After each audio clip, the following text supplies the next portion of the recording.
When the narcissist realizes that they have lost and been destroyed, this is where their revenge begins. Hey folks, welcome to our latest episode. Picture this. A baby narcissist starts off all cute and cuddly, much like a puppy. But things take a turn for the worse when parents or other adults indulge, coddle, or put them on a pedestal. These actions, while seemingly affectionate, are actually harmful, treating the child as an object rather than nurturing their individuality. That adorable pup grows up to be an adult snob, regardless of how fancy their words may sound. This grown-up narcissist believes they're exceptional, even godlike, seeking someone to dominate and include in their fantastical world. Fast forward a few decades and suddenly it's all over. Narcissists don the cap of denial in their later years, oblivious to the reality unfolding around them, lost in their own illusions. Eventually, they sport a long white beard akin to depictions of God in art, fading into obscurity. That's a day in the life of a snob, all summed up in less than 2 minutes. Now let's talk about how narcissists handle anger. To them, anything that irks them feels like a personal attack. Expressing anger in public is akin to being publicly shamed. Their concept of anger is skewed. It's not just about disagreement, but also about being told no, having boundaries set, or not conforming to their desires precisely. It's as if asserting your independence, or having your own thoughts, is viewed as a personal affront, akin to torture in their eyes. Quite peculiar, isn't it? For narcissists, experiencing anger is akin to a blow to their ego, triggering profound discomfort. This fear of anger heightens their stress levels and anxiety, causing their usual defenses and emotional stability to crumble. It's as if they undergo a transformation, leading to a state often likened to being on the borderline. It's not difficult to observe narcissists resembling individuals with borderline personality traits when they're upset, anxious, or stressed. They might exhibit tantrums, heightened sensitivity, and struggle to manage intense emotions like anger and envy. Such outbursts can exacerbate their already inflated ego. In extreme cases, they may even exhibit traits akin to those of a primary psychopath. This differs from individuals with borderline personality disorder, who may exhibit traits of a secondary psychopath. Both narcissists and individuals with borderline personality disorder find it challenging to cope with anger, often resorting to desperate measures to alleviate it. In contrast to healthy individuals, whose anger might prompt assertive action to address discomfort and effect change, a narcissist's anger is typically directed outward, often manifesting in emotionally or physically violent behavior. This phenomenon is known as forced compliance. Narcissists expect others to conform to their ideals of righteousness, and any resistance or assertion of autonomy is met with anger or, at times, extreme reactions. It's crucial to understand that narcissists attribute their anger to internal factors and struggle to acknowledge external triggers. They have difficulty recognizing that objects and people exist independently of their perceptions. To them, you only exist within the confines of their thoughts. You're merely an abstract concept. When a narcissist experiences distress, they don't attribute it to external stimuli, but rather to internal turmoil. When a narcissist feels provoked, they respond aggressively to restore their sense of superiority. They believe that you must conform to the image they've constructed of you. Leaving isn't an option for narcissists because they are consumed by self-absorption. They strip away your humanity, reducing you to an object existing solely in their minds.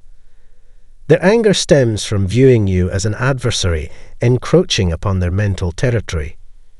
Unable to detach mentally, they perpetuate their anger, inflicting harm and attempting to control you. As mentioned earlier, narcissists can transition to a borderline self-state under intense stress. In this state, they exhibit impulsive and destructive behavior, leading to the infamous angry outbursts. It's more accurate to label these episodes as borderline rage rather than narcissistic rage. Upon awakening, narcissists often display cold and manipulative traits akin to psychopaths. Their behavior is calculated, devoid of empathy, and lacks genuine concern.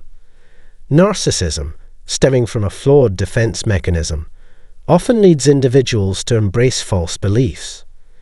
Their grasp on reality is tenuous, contributing to the manifestation of these distinct self-states. When the ego takes a turn towards the psychopathic, it becomes deeply unsettling, reminiscent of incidents like Chris Watts' descent into psychopathy. This transition marks a chilling phase following a more clandestine one, serving as a bridge between borderline and psychopathic states. Individuals who exhibit certain behaviors may initially appear ordinary, but suddenly undergo a dramatic transformation. Rather than displaying anger or distress, they opt for conciliation, seeking common ground, making deals, and feigning affection. However, beneath this facade of normalcy, subtle signs of hostility, moodiness, and cruelty emerge. They may exhibit sharp sarcasm or mean-spiritedness, seemingly driven yet evading trouble. While their actions may seem benign, excessive politeness, apparent kindness, or displays of concern, these individuals harbor ulterior motives. Their intentions could involve inflicting harm behind the scenes, either through physical means or by sabotaging one's career. The repercussions of their malevolent schemes can be so severe that they induce trauma, rendering recovery challenging. Whether executed overtly or covertly, these nefarious plots cast doubt on the victim's perception of control, leaving them feeling utterly powerless. Now let's delve into the borderline state, which manifests in two distinct forms. One variant erupts suddenly, akin to a tempestuous storm with no respite before its onslaught, characterized by rapid shifts. In contrast, the gradual form involves a more insidious approach, often employed by covert narcissists, where tensions escalate incrementally in a bid to incite conflict. In the realm of inflated egos, individuals often craft schemes to retaliate against those they perceive as having wronged them. This breed is adept at masking their true intentions, adeptly concealing their grievances behind a facade of normalcy, much akin to the ongoing conflicts between contentious factions like Hamas and Israel.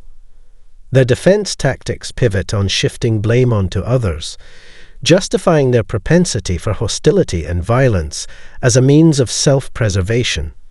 Victory becomes paramount for them, failure inducing profound sorrow, excessive substance use, and detachment from reality.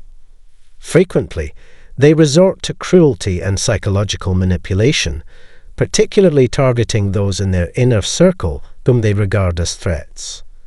Some may escalate from verbal abuse to physical harm, dehumanizing their victims in the process.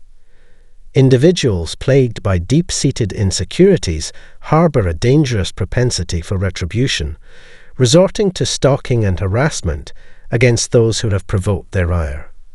It's ingrained within our nature to seek retribution against those who have wronged us. There are voices advocating that this impulse is acceptable, even beneficial in curbing undesirable behavior. However, those with inflated egos often misinterpret this notion. Nonetheless, most individuals approach this urge in one of three distinct manners. Allow me to elucidate. The first approach entails rectifying the situation in a fair and equitable manner, which I deem the most commendable. Not only should the wrongdoer face repercussions, but efforts should also be made to restore a sense of safety and normalcy to the affected individual. This brand of recompense is more about healing the victim rather than penalizing the perpetrator. The objective is for the wrongdoer to face consequences, the victim to find solace, and for clarity to prevail among all involved. This method exemplifies a constructive means of seeking justice. However, as is often the case in the intricate realm of psychology, there exists a darker manifestation. In certain instances, this desire for retribution morphs into an insidious addiction, consuming one's thoughts and actions.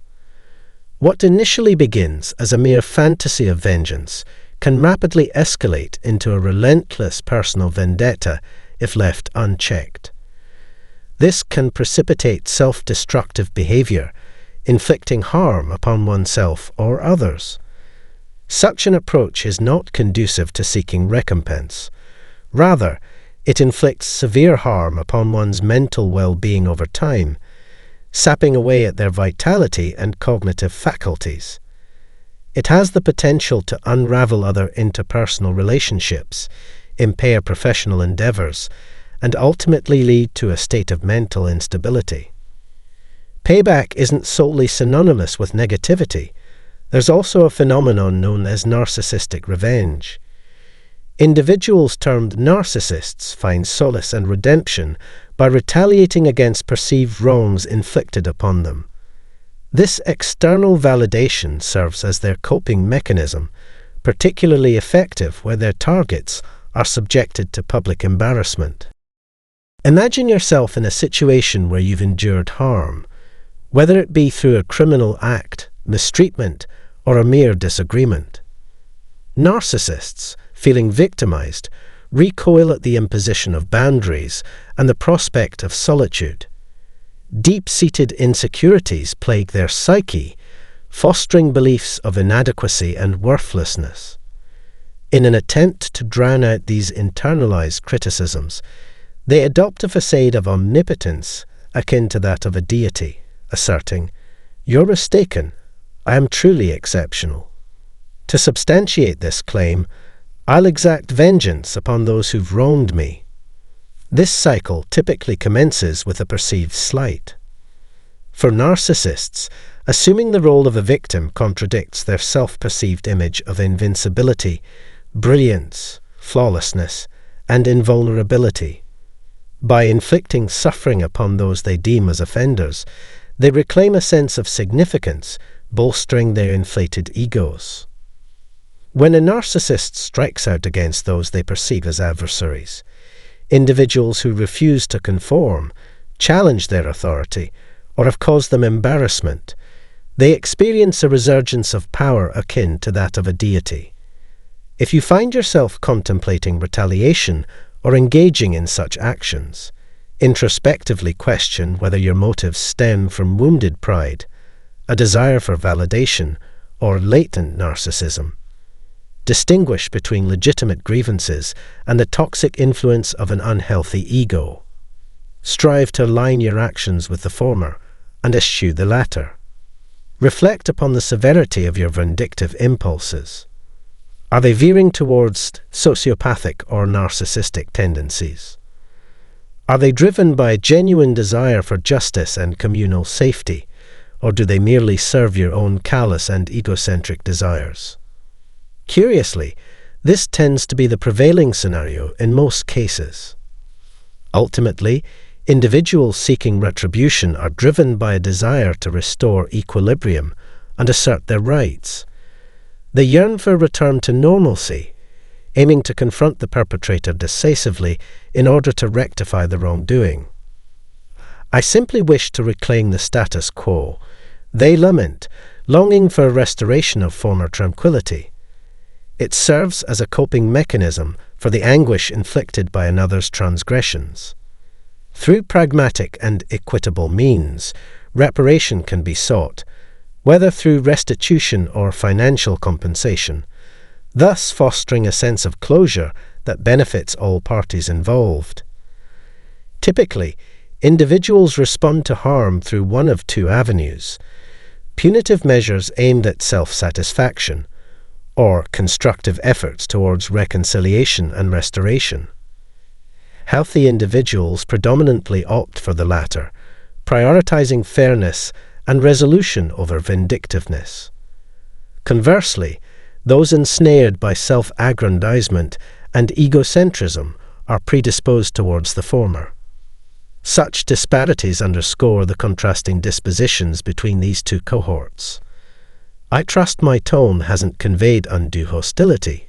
Should it have, your response is entirely at your discretion. Whether through punitive action, moral rectitude, or the pursuit of an equitable solution, the choice is yours to make.